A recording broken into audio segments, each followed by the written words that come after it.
Nang makumpirmang nasa bahay ang kanilang primary target, pumasok na ang mga ahente ng NBI Cybercrime Division. Pero wala akong order yun. May search warrant kami sa Denmark. Sa loob ng bahay ng Talye, tumambad ang isang desktop na nang suriin ng NBI ay naglalaman ng mga fake website ng iba't ibang bangko na ginagamit umano sa phishing at cyber fraud. Dito na inaresto ang umano'y hacker na si Denmark Crisostomo alias Monkey Pweng sa cyberspace.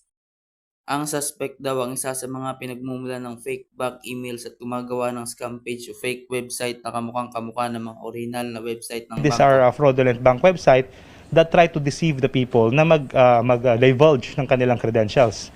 So when these perpetrators were able to get your credentials, meron na silang free access sa inyong account. So pwede na po nilang gawin ang gusto nilang gawin, either i-withdraw or i-transfer po sa ibang account na controlled po nila.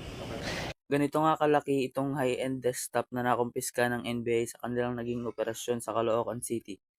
Ayon sa NBI, e-examine din nila ang mga naturang computer para malaman kung sino-sino nga ba ang mga tao at mga bangko na kanyang tinarget sa kanyang illegal na mga operasyon. Po yung mismong gumagawa. Yung mga scam page. Apo, Isang bangko o iba-ibang bangko? iba-ibang bangko. Nagsasend lang kami ng ng random email sa kanila.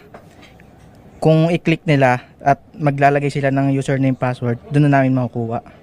50k ngayon, tas kinabukasan 50k ulit. Sa mga nabiktima, pasensya na, nagawa ko lang, kailangan ko din pera eh. Mga panggastos. Nahaharap sa patong-patong na reklamo ang suspect na nakakulong ngayon sa NBI Detention Facility.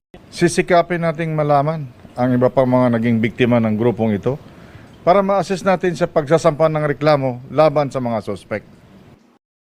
Kenneth Mangawang, nakatutok sa Breaking News.